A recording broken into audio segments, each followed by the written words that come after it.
الشيطان الرجيم بسم الله الرحمن الرحيم والتين والزيتون وطور سينين وهذا البلد الأمين لقد خلقنا الإنسان في أحسن تقويم ثم رددناه أسفل سافلين إلا الذين آمنوا وعملوا الصالحات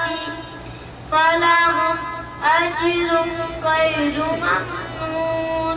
وما يكذبوك بعد بالدين أليس الله بأحكم الحاكمين